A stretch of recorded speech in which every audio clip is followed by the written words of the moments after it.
Good evening, everyone. Thank you so much for joining me on this episode of my COVID recovery series, where we go around the world and talk to patients who have successfully recovered from COVID-19 and also movers and shakers from around the world who are making a difference in their own special way, one way or another, to have a positive impact on the community. Okay, well, tonight I'm really excited because we are going to meet an inspiring woman. Again, we are going to travel to the hardest hit state in the United States. We are going to New York. Now, a couple of weeks ago, I spoke to a young woman who, along with her partner, overcame Corona and fought the virus with all their might and are well. But today we are going to meet another New Yorker. We are going to meet a restaurant owner who's going to tell us about her experience having to shut down her restaurant, but also the special way that she found to give back to the community and have an impact on the people who are being affected by the coronavirus in New York.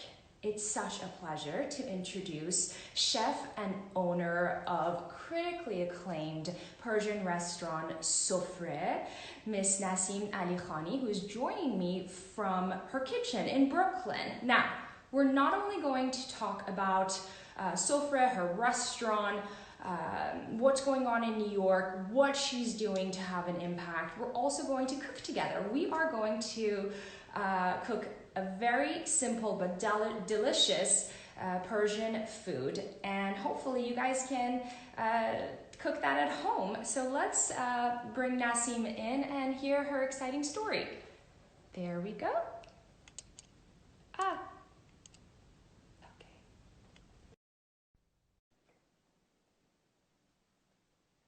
Hi, Nasim.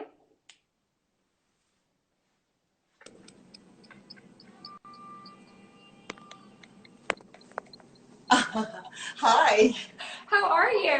I'm very well. How are you? Good afternoon. Let me just add a little bit of audio. Is Great. everything? Can you hear me? Yes, I can. Thank you so Okay. much for joining us, Nasim. I know a lot of people, at least those who I know, loved your incredible food and restaurant in New York. So now you're coming to us from your kitchen in Brooklyn. Thank you so much for taking the time. Of course, Karajan. Just a quick correction. My restaurant is in Brooklyn, but I live in the city near NYU. So So you actually, are a New Yorker. yeah, I am. Yeah, I live in the village, and I basically used to travel to Sofreh every day, just commute back and Right. forth. But the Yeah, restaurant is in Brooklyn. yeah. Restaurant is in Brooklyn. Yeah. Excellent, excellent. Now, you are having an impact in New York City, but also Brooklyn, and we're going to talk about that. But many of the audience may not know about Sofreh, so please, in your eloquent way, please introduce yourself. Tell us about Sofreh and you know what you do. Well, a little bit about me. Of course, I'm from Iran, but I have been in New York since 1983, and pretty much from the beginning, very early on, after my initial struggle of a young student here, I always, my passion was food and cooking, and just I was thrown in the New York City food scene in the late 80s and 90s with the Nouvelle Cuisine and all that, and I always dreamed about having a nice little cute cafe and bring our food or our culture as an extension of it to New York. And it just took really long time. It took about 30 years. So But you did it in 2018. In 2018, you opened Sofreh. yeah. Tell us about Sofreh. Tell us about the kind of food that you offer for those who haven't been lucky enough to come to your restaurant in Brooklyn. Tell us about the food you serve, the ambiance. What does Sofreh even mean? Sofreh literally means a tablecloth, but it's so much more in our culture. We have all our major festivity and holidays has a Sofreh connotation, such as Persian New Year or wedding Sofreh or even a tradition of giving away food in a religious ceremony, which is called Sofreh, which is particularly dear to me. They all have a component of the Sofreh meaning to it. For me, Sofreh is all of that. It's celebration, it's community, it's gathering, it's food, but most importantly, having it like encapsulate by that simple word of Sofreh.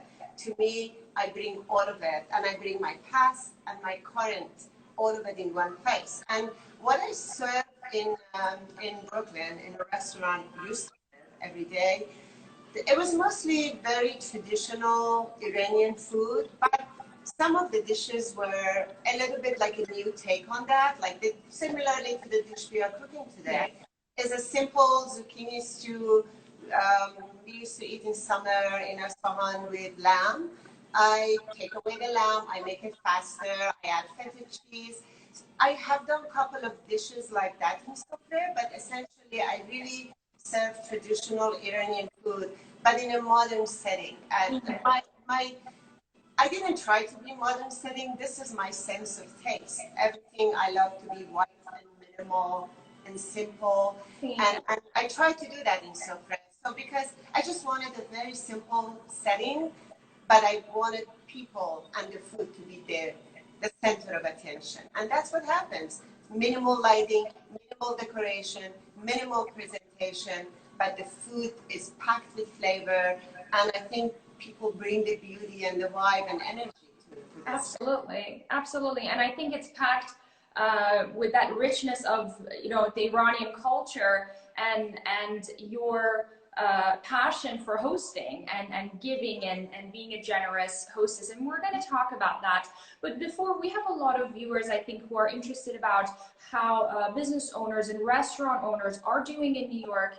And you know, the surrounding areas right now. Of course, New York is being hit hard by the coronavirus, and a lot of people are being affected by it. And it's been a challenging time. So so Sofreh is closed right now, naturally. Tell us about that, how you're coping with that, and tell us about how you're taking advantage of this sort of crisis, but turning it into an opportunity. It's not it definitely is an opportunity to express something in our culture. But I always, when I think about tragedy, and I myself have been through war and immigration and revolution and blah, blah, blah, blah, I have never witnessed anything like what we are witnessing now. And I think people say that. But what is more important to me, and I'm facing it every day in my conscious and in my emotion, is like that COVID-19 did not impact all of us the same way. Some of us are truly, truly, truly suffering. I have it from my staff, simple workers. Some of them are non-documented, that they get basically nothing.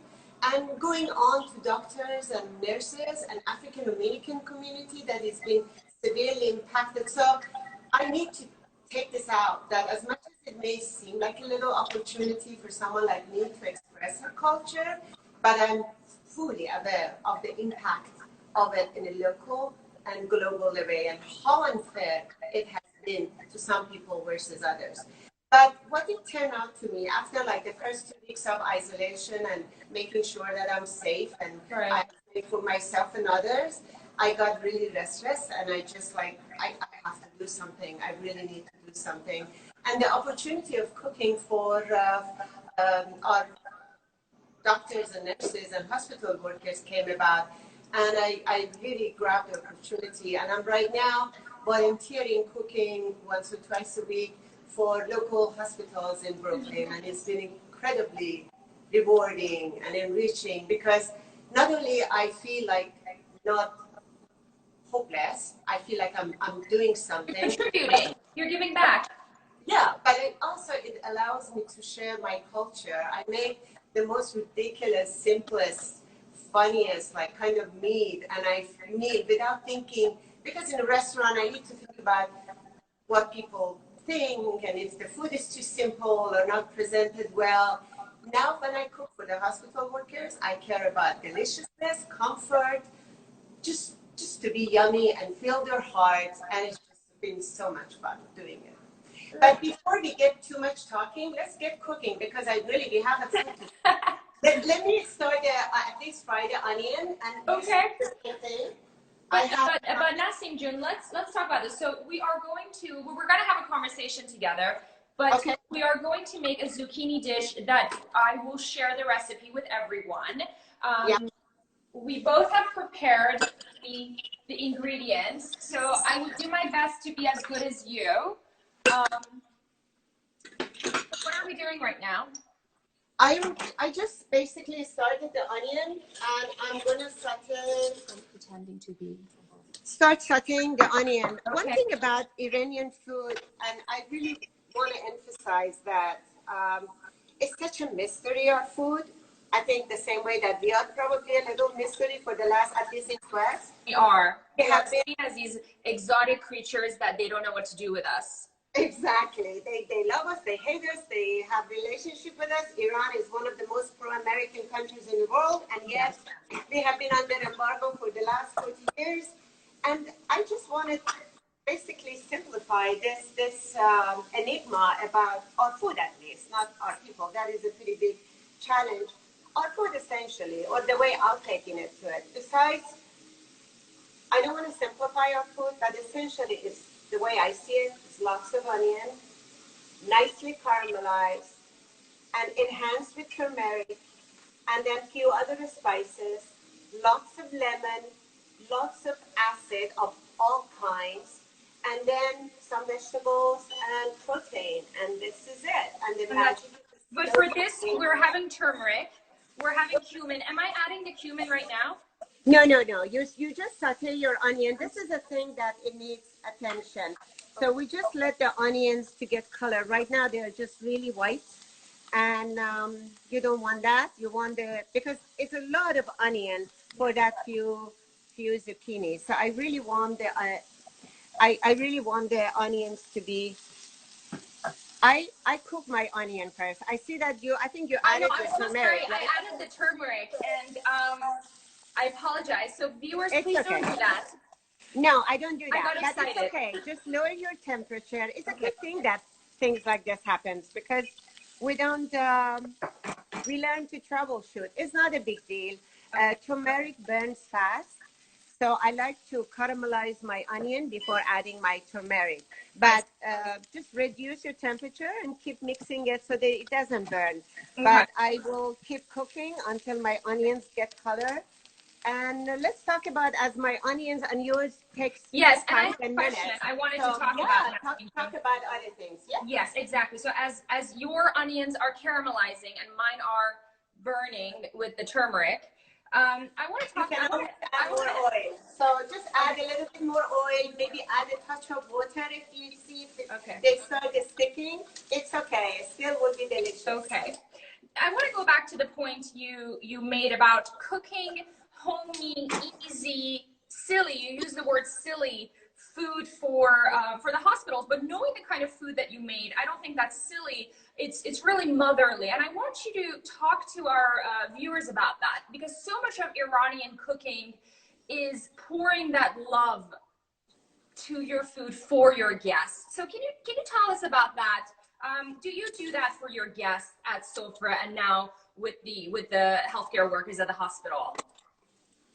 I try to, mothers in Iran, and I believe mothers around the world, particularly, I think the function they see in themselves, nurturing and taking care of people. In our culture, from my experience, because I've seen a lot of mothers around, it's just maybe a little bit more. We are a little more food obsessed as a culture. We cannot sit down without a whole coffee table or a dinner table filled up with everything in the pantry and refrigerator in there. It's a little obsessive. But my function, at least the function I saw for myself, is that's my form of expression. I can only express through food and through being a host. And it has always been like that. I had kids, and my sole purpose in life was from morning to evening what they were going to eat. It got really annoying at times in them, but that's what I could see. What I saw from my mother, although she was a principal and a working mother and really had big responsibilities, she never ever missed a single day without homemade cook. That required her waking up at 5 a.m. preparing our food so we could all go together to our schools, but then when we come back for lunch, our meal was ready. So Right. that's our culture, and that's basically what I see a role for me. When it comes to Sofreh, it little came by chance how I ended up to be on the floor instead of being in the kitchen. Yes. I cook all the dishes. In the morning, I come early and start all the slow cooking dishes, and I prepare them for the service at night. But then when it comes to the service time, our chef, we have a chef, his name is Ali, he suggested very first day that I should go and greet our guests, because this is important as feeding the people, how you greet them, how you welcome them. And then he pretty much removed my apron and sent me out. And I never went back to the training kitchen. So during the day, I cook my food, I take a quick shower, a little rest, I go back on the floor. Yeah. I am a host now. I'll ask them how they feel. I'll bring something from the kitchen. I tell them what they shouldn't mix, sometimes a little, again, annoying, but I feel like it's my responsibility not to just serve them, but also tell them and show them the way we eat. And right. To me, this is completes the night and completes the whole experience. At this point, if look at my onions, I'm rushing. Generally, I never cook onions so fast. I'll take more time. I let them caramelize more evenly, but you're a little pressed for time. And it's important for me that people see or at least I'll see the final dish. At this point, I'm going to add my turmeric. Next time I will make it like that. Mine are not as gorgeous as yours, but I think we talked about this when we spoke last, and that is people get intimidated by making Iranian food. I think you mentioned 3 elements: spices, including turmeric, onion, thyme, which I think was so important. Thyme, as in literally thyme, not the vegetable, and something else. If you can tell us those elements, those golden rules, I think. Thyme is definitely. I would, if I have to like put them in order. Thyme. Anything you cook slowly and you cook them gently, and you pay attention to the integrity of every ingredient. Like for example, zucchini does not need to be cooked 3 hours, but a lamb needs to cook slowly 3 hours in the broth. So paying attention to the time is very important. And then how you bring this element together, thyme, and then excess of onion and garlic. I like also garlic in a lot of dishes, not in this one, but I add a lot of garlic to my food, but mostly lots of onion. This is excessive amount of onion for all of that, but you see how am I going to treat it. So the thyme again, like right now, I'm smelling my turmeric is nicely fragrant. At this point, I add the cumin. Okay. I toast it a little bit again. Okay, mine sort of looks like that too. When do we add salt and pepper? Yeah, not yet. No, I like to add, not yet. I like to add, wait a little bit, because again, I smell my cumin. I love it. I add my chili flakes now because I want a little bit, and maybe a little bit more oil, because I want the oil on the chili. Yes. Chili is not definitely like Iranian ingredient, but it's something that I always like a little heat in my food. And when I came here and I discovered all kinds of chilies, so I'll just use them in every opportunity. Yeah. So now the chili is cooking. You don't want everything to cook too much. At this point, I add the salt and pepper. Okay, salt and pepper now. Okay. Can we talk about hospitality? You told me a beautiful anecdote from your father, and I think knowing Sofreh and knowing the Iranian culture, again, so much of what we do through our food goes back to hospitality and that notion of hospitality that's embedded in our roots. Nasim, can you tell me about that anecdote? Can you tell the viewers about that anecdote? I think that's very telling. It really captures the essence of what you're doing through your food. Sure, but before that, I like to add the water. Okay, let's add the water. And I lower my temperature because my pan is non-stick. But if your pan is sticking, this is a time to deglaze all the goodness. I add the lime juice also. Okay, lime juice. And then I add sour grape. Most people don't have sour grape, which is fine. Ignore it, omit it. But I have sour grape in my pantry in the form of pickle. And but when it's the season in Iran, I added basically a fresh one, or I pick some and I freeze it. So I like to taste my salt at this point. Yes. It's very good. I have a bad habit of sticking my finger in the food. Okay. Don't learn that, but it's a very handy one. And my fingers are so strong. So at this point, I increase my temperature because you see all that liquid? Yes. I want them to evaporate before I mix them. I top them off with the zucchini. So right now I cover it, let it cook together. And then right now I want to start the zucchini and fry the zucchinis because they need time too. Right. So going back to as my pan is getting warm up,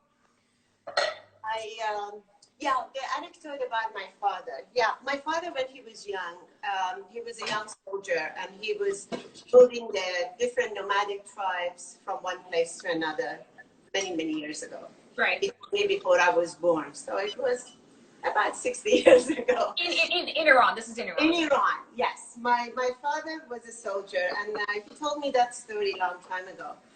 And when he, late at night, he arrived in his post and it was kind of there was no hotel or anything I don't remember the detail, but he told me that they had to house them and they had to house them in someone's home.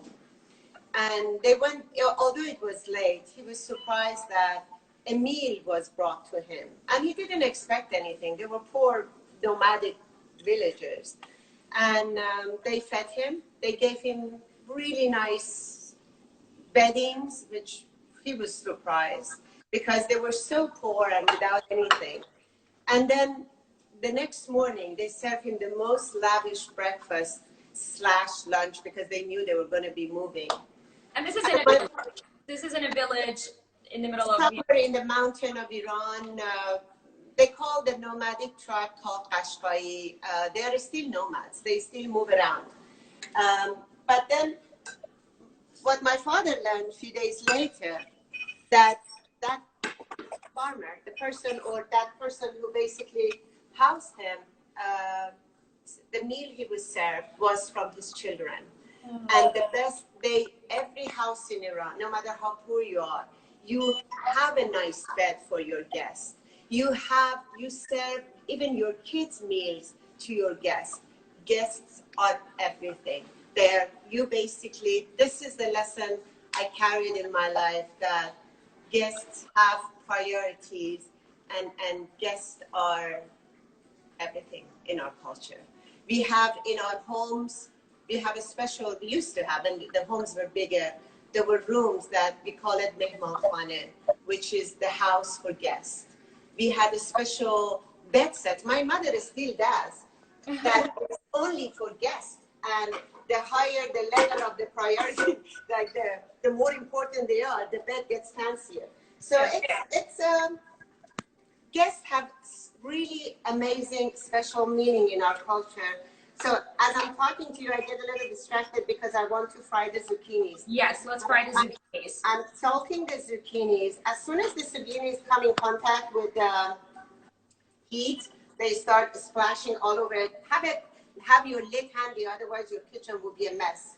Okay. So if you cut the zucchinis like this. Yeah, I'm going to just place them as many as I can. Okay. I just cut them in half.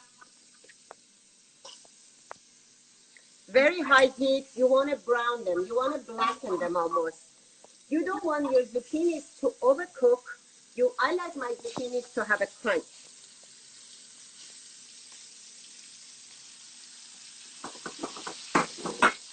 You see already a mess in the kitchen. Let me get the lid. I covered it so they brown, but they don't also, this also helps the cooking faster. Putting the lid? I put the lid to prevent the splash, but you don't have to if you don't have a lid. Don't worry about it. Okay. So zucchinis take about a minute or two. This is getting ready. You can come and see the sauce is coming together, but I wanted a little thicker still. Oh, beautiful. Mine is a B- version of yours. It's okay. Still delicious. That's the good thing about this type of food. Eventually, they all come together beautifully. Nasim, I want to talk about, if it's an okay time, it doesn't interfere with our cooking. Let's talk about what you're doing for the hospitals more, because I think a lot of people in your area or others, you know, from around the world, whether in Europe or elsewhere, they want to know of local organizations or smaller ways that they can help the community and give back. So please share any thoughts or ideas you're having, the hospitals that you're working with, and also this notion that we talked about, that no gesture during these critical times is too small. I think even if you help one person, that's still something fantastic, and that's still big enough, and that still has an impact. So tell us about that. The hospitals in Brooklyn really came by accident. I was searching to do something, and I was aware on the social media and my restaurant network. I knew that some chefs are doing different things. So when I searched for what I can do, I came across an organization called Migrant Kitchen. I had heard of them before. I knew that there is an entity that they promote and they push during the Trump times of anti-immigrant. They are proudly advocating hiring migrant workers. And I was very surprised to see them getting active. I contacted them through a friend of mine, and I found out that they are hiring migrant workers because suddenly with closure of restaurants, everyone got in trouble, but migrants especially were hard hit. Suddenly they were on the street with nothing.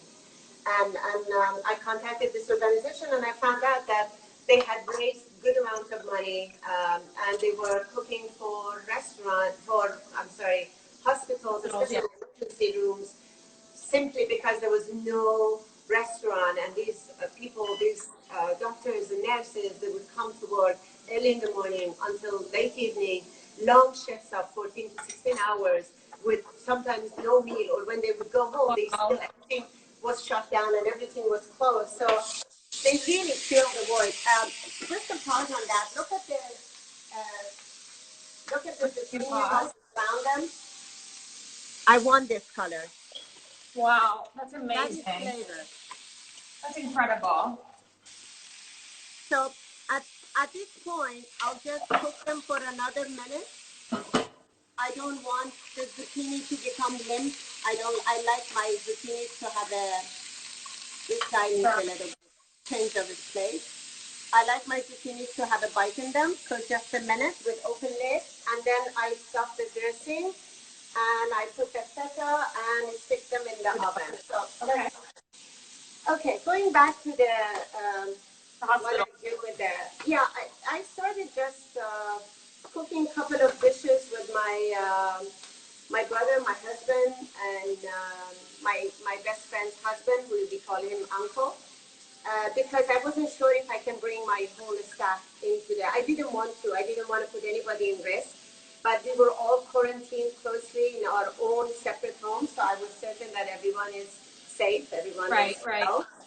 So we started for a couple of weeks like that, but when I say silly food, I didn't mean like really silly food, the food that I could execute. When the numbers we were serving, there were 70. That was the first number we were giving. A team of, an emergency team of a hospital near Sofreh, they requested 70 meals. And for me, it was like, what I can execute fast, delicious, and it also holds well because we plate them and then it's travels and then they come and eat it. So I had to think about all these and come up with a menu. And it became, in the beginning, like, oh my God, what am I going to do? But then it became, I'll cook the way I cook for my kids and family. And that's how I cook. And it became an exciting project. And then as it got evolved, the number of restaurants, I keep saying restaurants, the number of hospitals increased. So 2 weeks ago, we served 70, about 210 meals in 1 week. So every day I had to think about the menu for the next couple of days, do a little shopping, do a little prep, and then go and execute massive amounts of food, and then pack it, plate it, and that's. And in terms of gesture, what it brought, not just to me, to my husband, sometimes my kids come to volunteer, my brother, a couple of our workers expressed interest, our staff from Sofreh, and they all promised me that they have been quarantined and they've been at home. So it became a little community project for everyone that has been incredibly rewarding in an emotional level for me and for my team. Absolutely. Every meal makes a difference. Apparently there was a Iranian doctor, a lady who said, I'll do anything for a Persian home-cooked meal. Yeah, that's actually got the whole thing started. So let's go back to the zucchini now. Back to the zucchinis, yes.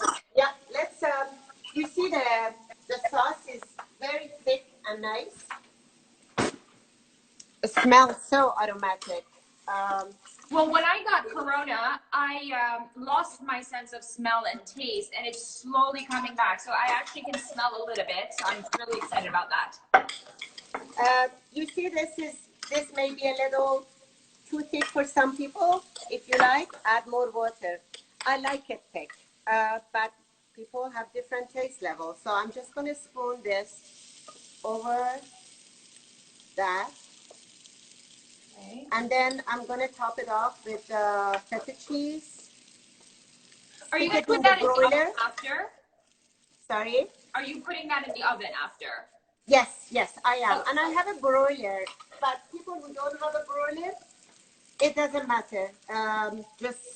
It needs a little bit more cooking and caramelizing the sauce. Okay, so I'm putting it in another. So I'm putting it in another dish to put in the oven because unlike Nasim, I don't have fancy pots and pans. So I'm not sure if I can put this in the oven. So I'm just putting it in a sort of Pyrex of some sort. Is that okay, Nasim? Absolutely, yeah. Okay.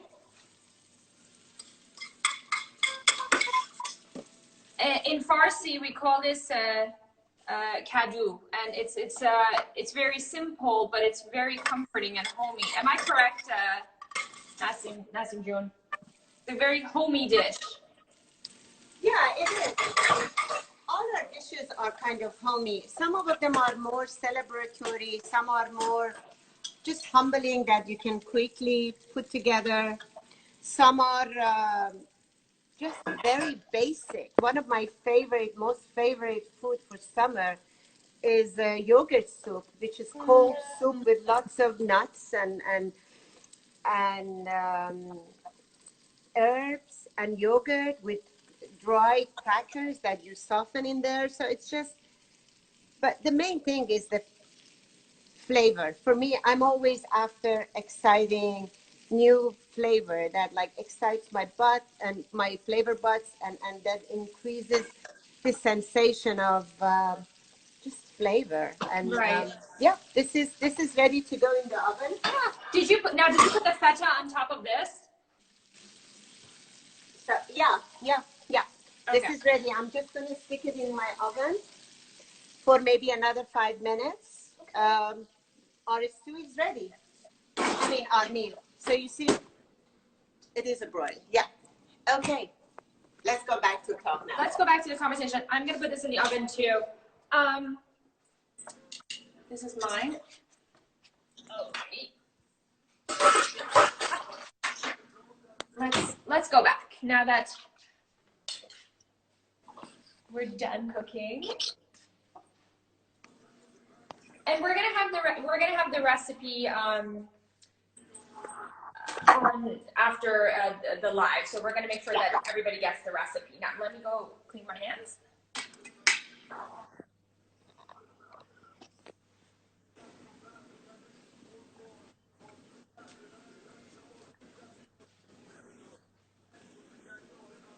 Okay. I think I'm having a little bit of challenge with this. Okay. Well, now that that's in the oven, there was something we talked about that I want you to touch on again, and that was this word Nazr. You mentioned it earlier, but I want to take the opportunity to sort of unpack that as we talked about hospitality and that really great value that's embedded in the Iranian culture. The word Nazr is very dear to me, especially right now it's the month of Ramadan. I am secular. I'm not a religious person, and this is a religious interpretation of the generosity of Iranian culture that basically you make a wish, where your wish comes true, you get together with all the women or the people in the neighborhood or family members, you cook massive amount of food and you give it to people, your neighbors, your family, you give out food. And this is, to me, this was always a highlight of like month of Ramadan, because as soon as this month would begin, I was expecting people knocking our doors and bringing this amazing food. And it always used to be amazing because it was something that you would do from heart. You wouldn't do any random gesture and give out, like, you know, basically the conversation you have with your God is pretty damn serious. And then you just want to do the best you can. But for me, as a kid and then growing up later, I just love this tradition of like my mother handing me different big trays, and my cousins and my brother, we all go door to door giving out food, or other families come and give us food. And it was just this so much exchange of love and community and greetings. And when we had to return, so when I started thinking about Sofreh and its meanings and part of the design element of Sofreh, with my husband, we decided that we are going to write the logo, our logo and our name, but also I introduced these names on a cement wall. And right now they are all carved different, but especially the word Nazri is there. And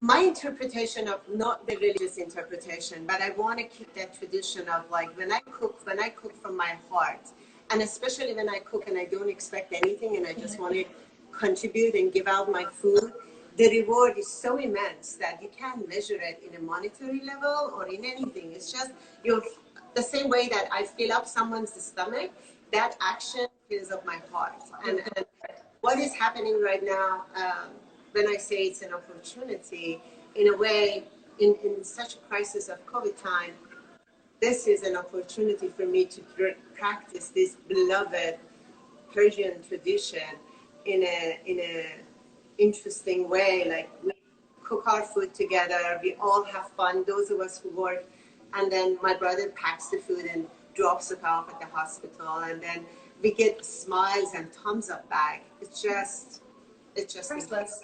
Absolutely, absolutely. And it really, that feeling is sort of universal. It doesn't matter if you're, in your hometown of Isfahan in Iran or Brooklyn, New York.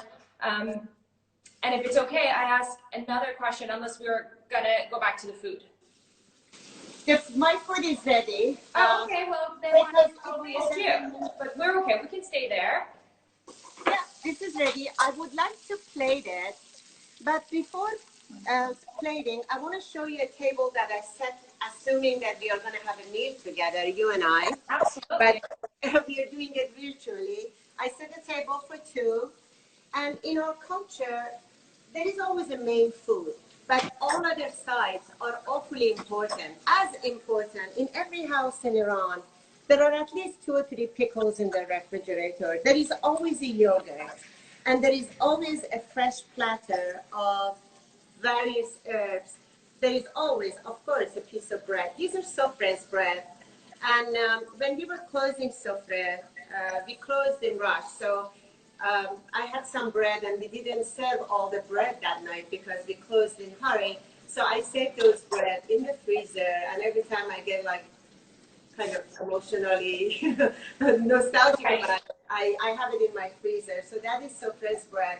So this is the table. So as you're plating your food, I'm going to plate the final dish, and I'm going to bring it up, and then we continue the conversation.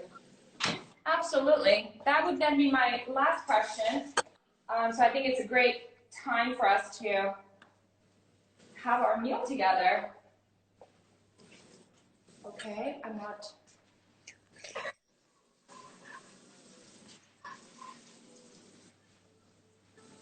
Mine doesn't look as good as hers, but it's okay, I think.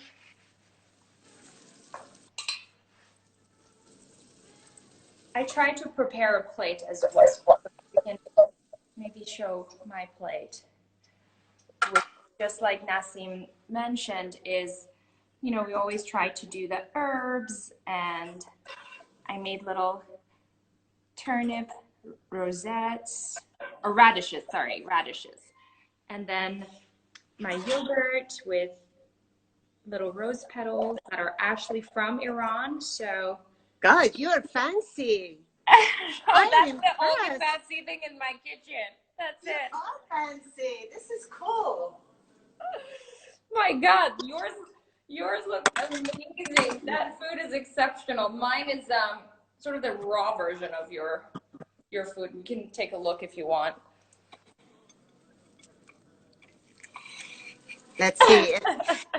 As far as if people who are watching this, they want to make this dish, don't worry about if you don't find basil. Mine are not the best basil. I have in my garden, when it's the season, I put purple basil. Those are my favorite. But if you don't have basil, use mint. You don't have mint, use tarragon. You don't have tarragon. It's always like room for improvisation. You don't have anything, don't worry about it. It's cool. You don't have almond sliver, use walnuts. And I like to sprinkle. I always like to have my food a little bit of crunch. They add a beautiful crunch to this. And a little bit drizzle of olive oil always doesn't hurt. Absolutely. Look at that. It's so yummy. That is exceptional. Wow, wow, wow. So yummy. And it literally took us 30 minutes. So. Yep. Let's put it in the table. I wish we had a glass of wine, you and I. I know. Okay, this is our dish. And we have to be, you know, it's one of the beauties of doing these videos is that, you know, we involve the whole family. Your husband is doing that. My partner is being my executive producer and videographer. So it's really bringing everyone together. And I really hope that the viewers, you know, learn about our culture, Iranian food, but of course, you know, the fantastic work that you're doing, Nasim June. Well, bon appetit. Nusha Jan. Nusha Jan to everyone. It was a pleasure, Tara Jan. Thank you so much for the opportunity. Thank you so much. Thank you so much for being with me. Nasim June, I want to ask you one question before we go, though, because this is important and we talked about it.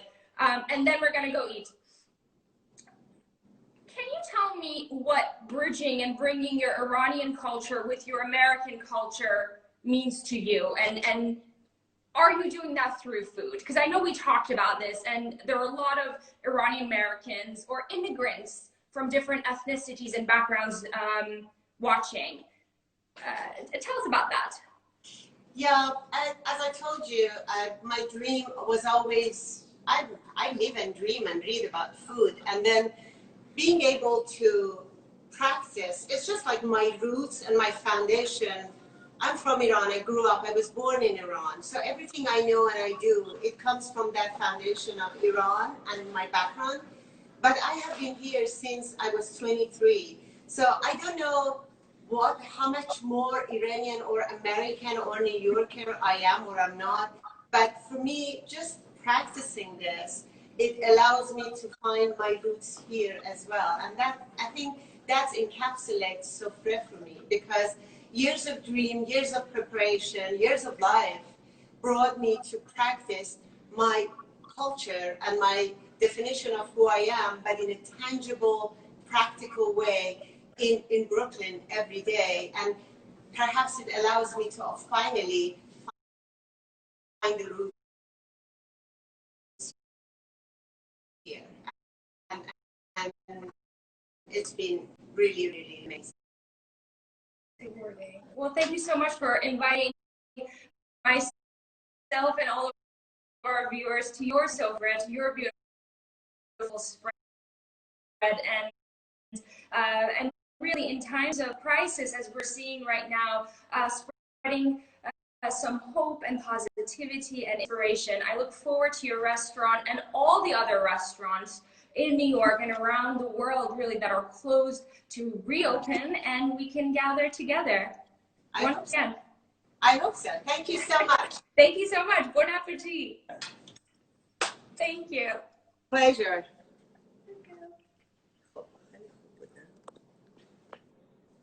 Bye, guys. I'll share the recipe soon.